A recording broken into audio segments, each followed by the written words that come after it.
sensul vieții și o să încep în dimineața aceasta un studiu, să spunem așa, în serial, în care vreau să vorbesc despre sensul vieții. În dimineața aceasta încercăm să integrăm sensul metafizic, care ține de poziționarea noastră în creație, înaintea lui Dumnezeu, de sensul subiectiv, care vrea să încorporeze experiențele vieții umane, care nu sunt întotdeauna ușor de încorporat în experiența noastră creștină.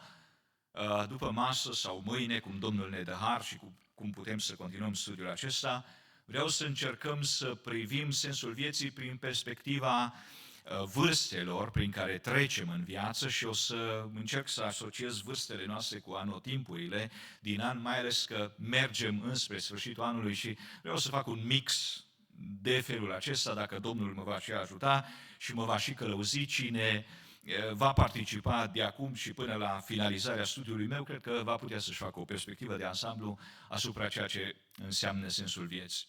Sigur că sensul vieții poate să fie privit ca subiectiv sau ca obiectiv, sigur că poate să fie privit, așa cum am spus, ca metafizic, în general, și în spectrul acesta al divinității, al eternității, al lucrurilor mari, dar poate să fie privit și prin prisma experiențelor umane pe care le trăim. Zilele trecute vorbeam cu foștii colegi de la facultate, sigur, pe un grup de WhatsApp pe care îl întreținem împreună și mai conversăm acolo. Unul dintre colegii mei a postat o vizită cu Chicago din aer, se pregătea să aterizeze la Chicago și orașul imens, plin de lumini, știți, ca orice metropolă, am spune noi, privită de sus, ai perspectiva aceasta panoramică a ceva mega. Viața poate să fie privită și în felul acesta. Sensul vieții poate să fie privit și în felul acesta, dar sigur că în felul acesta nu reușești să explorezi lucrurile de amănunt, lucrurile mici. Nu reușești să trăiești experiențele de la firul ierbii. Sigur că în poza respectivă noi am văzut orașul fabulos, luminile și a fost o imagine plăcută, dar acolo jos, pe străzile din Chicago, oare ce se întâmplă? Știu de cel puțin 2 biserici pe care le avem românești acolo, nu? La care ne merităm din când în când. Și din perspectiva asta, oamenii acolo se adună, au joburi, au experiențe. Există milioane de oameni care trăiesc într-un astfel de oraș. Există milioane de familii, sute de mii de familii, sute de mii de case în care oamenii aceia trăiesc și apartamente. Sunt tot felul de experiențe, de povești extraordinare de viață. Viața în sine este ceva complex, este ceva multidimensional, este ceva extraordinar de fascinant, care trebuie privit, care trebuie gustat, care trebuie înțeles. Ce ne spune Solomon în capitolul 3 din cartea aceasta a Eclesiastrului este că fascinația aceasta vieții poate să fie desprinsă din experiențele acestea pe care Dumnezeu le face. Fiecare lucru îl face frumos, ne spune aici Dumnezeu la vremea Lui. Sigur că există experiențe care sunt mai greu de încorporat, ca moartea, ca suferința. Se discută aici despre plâns, despre aruncarea pietrelor. Cum putem înțelege și asimila în experiența noastră creștină aceste experiențe dureroase, în așa fel încât să credem totuși că Dumnezeu există, să credem totuși că Dumnezeu este deasupra tuturor lucrurilor? Vreau să fac câteva observații pe care le face Solomon. Spune versetul 11, orice lucru El îl face frumos la vremea Lui, a pus în inima lor chiar și gândul veșniciei, măcar că omul nu poate cuprinde de la început până la sfârșit lucrarea pe care a făcut-o Dumnezeu. E bine, pătrunderea sensului vieții reprezintă capacitatea noastră de a înțelege lucrurile de la început până la sfârșit, de a cuprinde lucrurile în ansamblu. Pentru că fiecare experiență care se perindă și care perpetuează anumite stări asupra vieții noastre, care compun în final destinul nostru, are sens. Dar are sens doar în momentul în care avem capacitatea să ne ridicăm deasupra experiențelor finite, experiențelor de zi cu zi și să înțelegem lucrurile în ansamblu, adică de la început până la sfârșit. Mai spune Solomon ceva. Am ajuns să cunosc că nu este altă fericire pentru ei, versetul 12, decât să se bucure și să trăiască bine în viața lor. Bine, perspectiva aceasta este una dintre perspectivele posibile vis-a-vis de viață, vis-a-vis de experiența umană. Poți să dai sens vieții și teoretic există oameni care dă sens vieții doar prin prisma finitudinii, doar prin prisma vieților în spațiul acesta fizic, da? Doar experiențelor umane de aici și de acum, spațiul, perspectiva sau dimensiunea aceasta spațio-temporală. Și există oameni care reușesc să depășească această dimensiune și să înțeleagă viața și lucrurile și experiențele vieții din perspectiva eternității. Vreau să vă uitați împreună cu mine. El spune, am ajuns să cunosc. Așadar, el a ieșit din perspectiva asta finită, din bucla aceasta. Înțelegeți?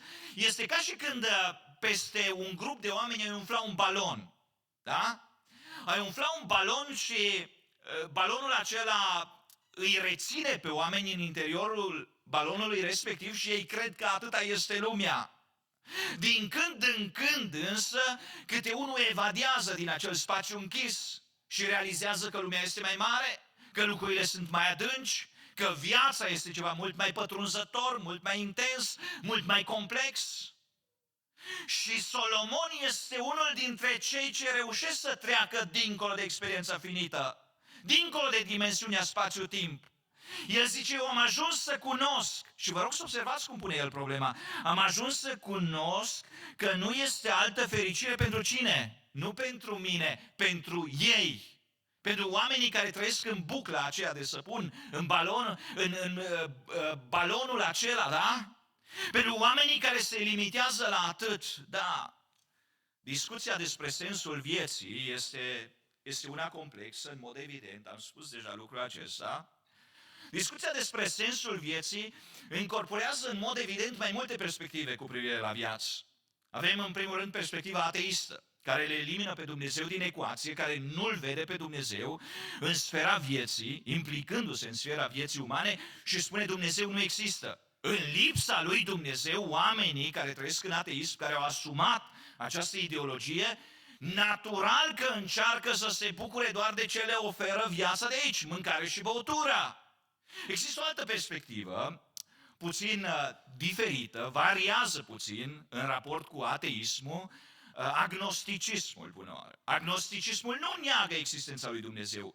Admite că Dumnezeu există sau poate să existe, însă cade de acord asupra faptului că Dumnezeu nu poate să fie cunoscut, nu poate să fie definit sau cel puțin lui Dumnezeu nu-i pasă de mine și de existența mea. Există mișcări creștine în zilele noastre care migrează poate nu spre ateism, dar care migrează din păcate spre agnosticism. Dumnezeu există, dar nu poate să fie cunoscut. Eu întreb cum nu poate Dumnezeu să fie cunoscut în momentul în care ne-a trimis revelația, în momentul în care ni s-a descoperit și în momentul în care în mod suprem l-a trimis pe Hristos în lume. Ioan capitolul 14, știți bine, Filipe, de câtă vreme sunt cu voi și tu nu m-ai cunoscut, tu nu poți să pricepi că eu sunt în Tatăl, Tatăl este în mine și cine m-a văzut pe mine, l-a văzut pe Tatăl. Și pune capăt dilemei încă din Exod, capitolul 3, momentul în care Moise stă în prezența lui Dumnezeu desculț, așa cum bine știți, pe muntele cel sfânt al Domnului și zice, dacă am căpătat trecere înaintea ta, arată în fața ta fața. Îi spune Domnul, nu vei putea să mă vezi, căci nu este om care să mă vadă și să trăiască.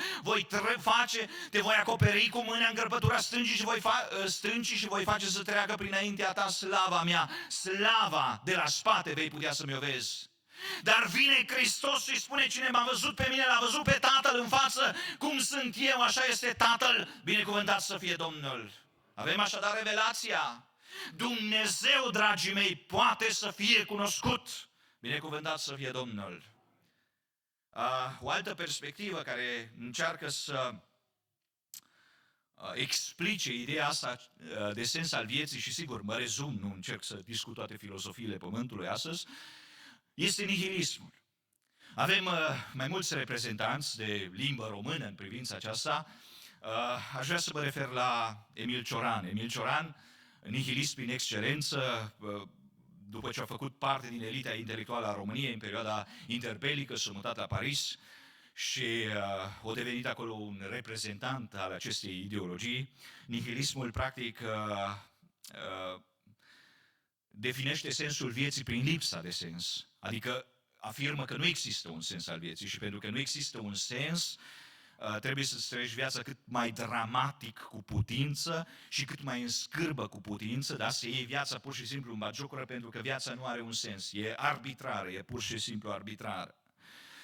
Eu am încercat, am făcut multe eforturi să-l citesc pe Cioran și n-am putut niciodată să-l citesc în text, pentru că nu pot. Citesc câteva pagini și închid cartea pentru că sunt într-o antiteză atât de mare cu ce spune acolo, încât nu reușesc niciodată să citesc mai mult de câteva pagini și după aia simt sfidarea lui față de Dumnezeu, față de existență, față de sensul vieții și închid cartea. Am reușit câteva cărți să ascult audio când îs la lucru, când vine să opresc telefonul că mă enervează, mă prind cu lucruri și uit și în felul ăsta am reușit să înțeleg câteva lucruri din mintea acestui om. E mintea omului care și-a pierdut speranță, care nu mai vede dincolo de aici și acum. Tipul acesta de oameni cărora li se adresează Solomon în pasajul acesta nu este de felul acesta. Sunt oamenii care nu neagă existența lui Dumnezeu, sunt oamenii care încearcă să găsească un sens în viață, sunt oamenii însă care încearcă să-și găsească sensul aici, micro, da? Doar aici și acum, doar în ceea ce mi oferă viața, doar în mâncare și băutură, doar în traiul bun, în mijlocul muncii. Și Solomon zice, ăsta nu e un lucru rău. De altfel, despre Solomon am putea să spunem, cei care avem așa o perspectivă mai aspră din gândirea și dezvoltarea și spectrul vieții prin care Solomon, acest cel mai înțelept om care a trăit până la Isus, în mod evident, pe pământ l-a avut desfășurarea vieții lui. Știți că el a încercat toate plăcerile pământului, el vorbește despre experiențele lui. Știți că a gustat plăcerile senzuale, dincolo de orice imaginație umană, 1000 de soții și de țiitoare, a avut palate, a fost îmbrăcat în aur, o remodelat ideea de armată, că i-a îmbrăcat pe toți cu coifuri de aur și de argint și a făcut aurul la Ierusalim. Știți bine, comorile, palatele și tot ce deținea, toată slava pe care o avea omul acesta.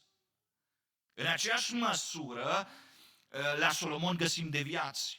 Scriptura nu este un text, cum să spun, idealist, care să prezinte doar părțile bune, pozitive ale personajelor biblice. Scriptura este ceva realist, ceva care prezintă viața unui om așa cum a fost ea. Acum, permiteți-mi să vă spun despre Solomon. El a avut scadențele lui, a avut parte de doza lui de ateism. Tzadok, bună oară, este marele preot din perioada lui David, care devine sfetnicul sau unul dintre sfetnicii lui Solomon și din Tzadok se desprinde mai târziu gruparea aceasta, secta aceasta iudaică, Saducheii, care știm că nu credeau nici în înger, nici în înviere. Ori contrastul acesta îl vedem la Solomon în lupta lui. Aceste idei s-au născut mai de timpuriu, nu doar când a venit Iisus pe pământ, i-au găsit pe unii care credeau în înger și pe alții care nu credeau în înger, pe unii care credeau în înviere și pe unii care negau învierea morților. Știți ce circ s-a făcut la templu în momentul în care Pavel a venit și a spus: fraților, eu sunt fariseu, eu sunt fiul de fariseu, pentru asta s-a dat în judecată, pentru nădejdea în învierea morților. Și s-au răsculat Saducheii și farisei în templu. Că unii au luat apărarea lui Pavel, ăia care credeau în înviere, iar ceilalți îl negau. Saducheii erau o formațiune puternică, având în vedere că marii preoți în vremea lui Iisus erau de sorginte saducheică. De aia toată împotrivirea asta vis-a-vis de secta nouă creștină care promova învierea lui Iisus Hristos dintre morți. De asta tensiunea care s-a produs la Ierusalim și de asta minciuna sau râvna dincolo de orice imaginație a preoților de a încerca să nege învierea lui Iisus. E bine, rădăcinile, semințele acestor ideologii au fost semințe cu care s-a luptat și Solomon. Și Solomon a încercat să-și găsească plăcerea în plăcerile umane, în plăcerile omenești. Dar spune el la sfârșitul vieții, eu am ajuns să înțeleg că eu nu mai eram așa. Solomon a trecut, a gustat, a ajuns la saturație și a dat seama că nu poți doar din atât.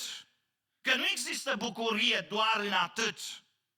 Că doar vis-a-vis de ceea ce îți oferă lumea aici jos, tu nu poți să storci, nu poți să obții un sens al vieții, un sens mai înalt, un sens metafizic, un sens care să te lege de eternitate, un sens care să-ți dea rost peste veacuri. Reputația este, sau moștenirea intelectuală, sau moștenirea numelui bun, la asta mă refer când spun reputația, este primul element fundamental al ființei umane care reușește să străpungă cortul sau balonul acesta care ne acoperă în dimensiunea spațiu-timp. De ce? Pentru că despre Abel ni se spune că prin ea vorbește el, adică prin jertfa lui, prin închinarea lui, prin viața lui trăită înaintea lui Dumnezeu, prin ea vorbește el măcar că este mort. Asta lăsăm în urma noastră. Și ar trebui să învățăm să ne pese dincolo de ce băgăm în gură și dincolo de ce eliminăm la hazna. Dincolo de plăcerile pe care le consumăm, dincolo de telefon mobil și calculator, dincolo de media și mass media, ar trebui să înțelegem că suntem chemați să trăim într-un sens mai înalt. Dumnezeu să ne binecuvinteze. Solomon se uită la oamenii ăștia și zice, am ajuns să cunosc că nu este altă fericire pentru ei decât să se bucure și să trăiască bine în viața lor, dar și faptul că un om mănâncă și bea și duce un trai bun în mijlocul întregii lui munci este un dar de la Dumnezeu. Și până aici suntem cu toții de acord. Ne bucurăm de binecuvântările pe care ni le dă Dumnezeu. Ne bucurăm că deschidem frigiderul și e plin, ne bucurăm de faptul că avem servicii, ne bucurăm că România prosperă economic, ne bucurăm că avem o familie lângă noi, ne bucurăm să trăim în mijlocul trudei noastre, faptul că muncim, ne câștigăm pâinea, e un har, e un dar de la Domnul, mulțumim Domnului pentru toate astea. Este ceva mai mult decât atât? În mod evident este ceva mai mult decât atât. Spune tot Solomon, am ajuns la cunoștința că tot ce face Dumnezeu dă-i nu e în veci și că la ceea ce face El nu este nimic de adăugat și nimic de scăzut și că Dumnezeu face așa pentru ca lumea să se teamă de El. Dragii mei, trebuie să învățăm, să aplicăm anumite principii care să ne mențină interesul căutării sensului vieții, nu în lucrurile pământești, nu în ceea ce mâncăm și ceea ce bem, ci în lucruri mai înalte, în lucruri spirituale, în relația cu Dumnezeu. Trebuie să învățăm și un prim principiu pe care vreau să-l aplicăm, stă în Romani, nu mai deschid, capitolul 8, versetul 28. Noi am citat versetul 14, s-au referit ambii frați la el, cel cu călăuzirea. Romani 8 cu 28 știm, pe de altă parte știm că toate lucrurile lucrează împreună spre binele celor ce iubesc pe Dumnezeu și a celor ce sunt chemați după planul Său. E bine, ăsta e primul principiu pe care trebuie să-l aplicăm vieții noastre. Noi trebuie să știm că Dumnezeu este deasupra tuturor lucrurilor. Că Dumnezeu face frumos orice lucru la vremea Lui. Că Dumnezeu face lucrurile în așa fel încât ele să fie fantastice. Să nu mai fie nimic de adăugat și să nu mai fie nimic de scăzut. Ce face Dumnezeu este bine. Domnul Iisus Hristos, bună oară, ca să pricepem la ce mă refer când spun un sens mai înalt. Domnul Iisus Hristos este primul care vorbește despre vocația sa. Evanghelia după Ioan, capitolul 8, versetul 14, Iisus este chestionat cu privire la lucrările sale. Îi este pus în față faptul că El mărturisește despre El și pentru acest motiv mărturia Lui nu poate să fie adevărată. Uitați-vă aici, drept răspuns Iisus le-a zis, chiar dacă eu mărturisesc despre mine însumi, totuși mărturia mea este adevărată, căci eu știu de unde am venit și unde mă duc, dar voi nu știți nici de unde vin, nici unde mă duc. E bine, primul element care compune captarea sau înțelegerea unui sens al vieții care depășește bucla asta în care ne bucurăm de lucrurile materiale este înțelegerea originii și a destinului nostru. Răspunsul pe care putem să-l dăm în mod valid la întrebarea de unde vin și unde mă duc, face ca viața în ansamblu să aibă sens. Asta este intervenția lui Dumnezeu în prelungirea viziunii noastre. Asta este ce spunea Solomon, că omul nu poate pricepe de la început până la sfârșit. În momentul în care înțelegi că Dumnezeu este deasupra tuturor experiențelor umane și în momentul în care înțelegi de unde vii și unde te duci, cum a înțeles Iisus, în momentul ăla tot ce faci are sens. În momentul ăla înțelegi că viața ta se perindează între un punct, punctul A, care este originea ta, și alt punct, punctul B, finalul călătoriei, care este destinul tău. În momentul în care înțelegi chestiunea asta, vedeți, pe Hristos faptul că o știu de unde a venit și o știu de unde pleacă, îl validează. El pricepe ce nu pricep ei. Ioan capitolul 13, tot în ideea aceasta, Domnul Hristos spune la versetul 3 că Iisus, fiindcă știa că Dumnezeu i-a dat toate lucrurile în mâini și fiindcă știa că de la Dumnezeu a venit și la Dumnezeu se duce, s-a încins cu un ștergar și a început să spele picioarele ucenicilor. Adică asta stă în spatele motivației mele prin care îl caut pe Dumnezeu, prin care îl slujesc pe Dumnezeu. Să știu că de la Dumnezeu am venit și la Dumnezeu mă duc. Observați, întrebarea asta a fost pusă în toate curentele pe care le-am amintit eu. De unde venim? În momentul în care ateismul răspunde prin răspunsurile pe care le dă evoluția, nu? Am evoluat din formele cele mai singulare, da? Formele cele mai primare de viață, am evoluat spre a deveni ființe din ce în ce mai complexe, etapă după etapă în evoluția umanității, dar am apărut ca o simplă explozie. În momentul respectiv, normal că nu poți să dai sens vieții. Când răspunsul tău cu privire la origine este impersonal, nu este un răspuns moral, nu este un răspuns care implică un creator, e inevitabil viața ta e trăită la un nivel animalic, nu? Pentru că din evoluție ce ies? De ce postim noi? Am întrebat eu la un moment dat. Bine, ființa umană, așa cum este ea înțeleasă, atât de mișcările religioase, cât și de oamenii de știință, ființa umană este condusă de anumite primate, adică instincte primare, da? Instinctul pentru conservare, da? Sexualității, al căutării după hrană, al securității.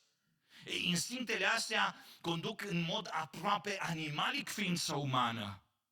Și astea le posedă toți oamenii.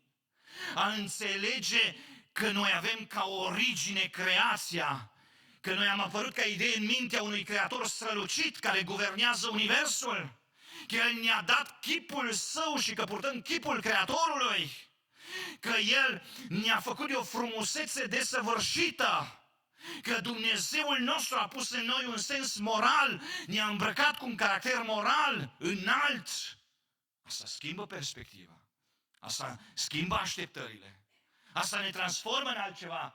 Asta ne face să căutăm în altă parte. E o perspectivă diferită, vă rog să observați. De aia răspunsul corect care trebuie dat pentru a ne integra în sensul metafizic, adică în sensul căutării lui Dumnezeu, în sensul că viața noastră aici reprezintă o etapă, noi am venit de la Dumnezeu, suntem creați de Dumnezeu și că se îndreaptă spre un destin pe care îl vom trăi veșnic cu Dumnezeul cel viu. Asta schimbă perspectiva în mod complet. Da? E bine, e esențial să înțelegem lucrul acesta. E esențial să pricepem că dacă spargem balonul dincolo de asta, există o realitate care nu poate să fie negată. În momentul în care îți formezi convingeri care nu pot fi tăgăduite cu privire la originea ta și cu privire la destinul tău, în momentul respectiv viața ta va avea sens. se va desfășura pe o coordonată clară, vin de la Dumnezeu, mă duc spre Dumnezeu. Am fost creat de mâna lui Dumnezeu și voi sfârși în eternitate în prezența Dumnezeului celui viu. În momentul respectiv, viața devine o viață trăită cu sens. Din punctul acesta al înțelegerii că ceea ce va există deasupra noastră, trebuie să încercăm să integrăm acum în mod corect experiențele subiective, experiențele de zi cu zi pe care le trăim. Pentru că asta este problema. În momentul în care discutăm doar despre lucrurile mari, despre origine și destin, pierdem de sub privire experiențele umane traumatizante, dureroase, care îl fac pe om să se îndoiască. Vedeți, cele mai dureroase întrebări care ni se pun nouă oamenilor lui Dumnezeu sunt de tipul acesta. De ce mor copiii de foame în Africa dacă există Dumnezeu? De ce nu oprește Dumnezeu războaiele? De ce o îngădui Dumnezeu ciumile sau corona sau toate celelalte? De ce sunt experiențele astea tulburătoare, dramatice? De ce experimentăm cu durere pierderea celor dragi din casele noastre dacă totuși noi avem o origine și un destin, dacă Dumnezeu ne ține de mână și umblăm cu El? E esențial să ne întoarcem la Romani 8:28. Toate lucrurile lucrează împreună. Și în momentul ăsta coborâm în experiența umană, explorăm experiența umană, încercăm să o înțelegem, încercăm să punem fiecare experiență pe raftul ei, pentru cei mai în vârstă, pentru cei mai tineri, nu pe folderul ei, sau cum să spunem, nu? Dar încercăm să o așezăm în așa fel încât să-i dăm sens, în așa fel încât să o pricepem, în așa fel încât să o putem integra, totuși înțelegând că Dumnezeu este deasupra. Și dacă Dumnezeu este deasupra, îngăduie El și suferința? Avem noi nevoie de suferință? Evident că avem. Avem noi nevoie de moarte? Da, doar pe scurt. Dacă n-ar exista și naștere și moarte, imaginați-vă, în lipsa căderii în păcat, moartea ar fi fost un nonsens. Și moartea nu a fost ideea primordială a Dumnezeului celui viu. El l-a făcut pe om veșnic. Spune aici, în textul citit, că El a pus în om până și gândul veșniciei. În originalul ebraic scrie, Dumnezeu a pus în om, face pauză, așa cum face alfabetul ebraic, și spune veșnicia. Adică sufletul veșnic l-a pus Dumnezeu în om. L-a creat să trăiască veșnic pe om. Și atunci, dacă Dumnezeu l-a creat pe om să trăiască veșnic, de ce a intervenit moartea? Datorită călcării de lege, datorită păcatului. Și moartea, în prisma acestui capitol dureros al umanității, și anume căderea lui Adam, și ne edifică în privința asta epistola Apostolului Pavel adresată romanilor, nu? Și ne spune că moartea a domnit prin Adam de la întâiul om până la noi, moartea a domnit prin Adam. Și ni se creionează paradigma asta a celor doi Adami, da? Adam, reprezentantul umanității, el din care toți oamenii se trag, nu toți, cum spune tot Pavel, filozofilor greci în Atena, nu? El a făcut tot ca toți oamenii ieșiți dintr-unul să stăpânească peste toată fața pământului, a rânduit anumite vremi și a pus anumite hotare în locuinței lor, ca ei să caute pe Dumnezeu și să se silească să-L găsească, bâșbâind, măcar că El nu este departe de fiecare dintre ei. Ori în contextul ăsta, noi am ieșit dintr-unul singur și am preluat de la Adam, cum spune și David, la un moment dat sunt născut în păcat și nelegiuire m-a zămislit mama mea, adică natura păcătoasă, înclinația spre rău, tentația răului. Ori dacă n-ar fi fost moartea ca o binecuvântare venită să limiteze acțiunea oamenilor monstruoși, a oamenilor răi, moartea este o binecuvântare. De ce? Pentru că moartea ne-a salvat de Hitler, de Stalin, de Mao, de noi dictatori care există. Tot moartea ne va salva, de criminali în serie. Moartea este mijlocul prin care Dumnezeu alege să pună stabilă, să pună capăt păcatului, dar pentru oamenii care îl iubesc și care îl slujesc pe El, care înțeleg acest sens al vieții, moartea nu este ultimul capitol, înțelegeți? Dumnezeu va suna cu trâmbița Lui într-o zi și toți cei morți în Hristos se vor trezi la viață și vor împărăți cu Domnul pentru veșnicia întreagă. Moartea nu este episodul final, nu este capitolul final. Noi vom trăi cu Domnul, vom domni în viață, cum spune Scriptura, prin acel unul singur care este Iisus Hristos. Așadar, moartea are sensul ei. Și moartea eternă, adică condamnarea veșnică, are sensul ei. Și sensul primordial al morții este limitarea păcatului, limitarea răului, stârpirea răului. Sigur, în contextul ăsta am putea să spunem, atunci are rost să mai vii în viață, să mai vii în existență. Dacă moartea are sensul acesta, ce rost mai are nașterea? Am predicat cu durere în inimă unor părinți care și-au înmormântat copilul, câteva luni a trăit. Și mulți se întrebau, și am auzit și eu în jurul meu, de ce a fost nevoie să se mai nască? Pentru că Dumnezeu mântuiește oameni născuți. Gândiți-vă, El pe pământ nu s-a bucurat de ce spune Solomon aici, în mijlocul trudei lui, al muncii lui, de ce mâncă și bea. El nu s-a bucurat de asta. Dar faptul că s-a născut îi dă șansă să trăiască veșnic în prezența Dumnezeului celui viu. El este un suflet viu. Copilul acela este un suflet viu. Aveți speranță pentru copiii care mor. Aveți speranță. Noi, soția mea, a avut o pierdere anul trecut. Avem speranță și pentru cei care nu se nasc. În momentul în care o viață se naște în pântecele unei mame, viața aceea este prețioasă, este în atenția lui Dumnezeu.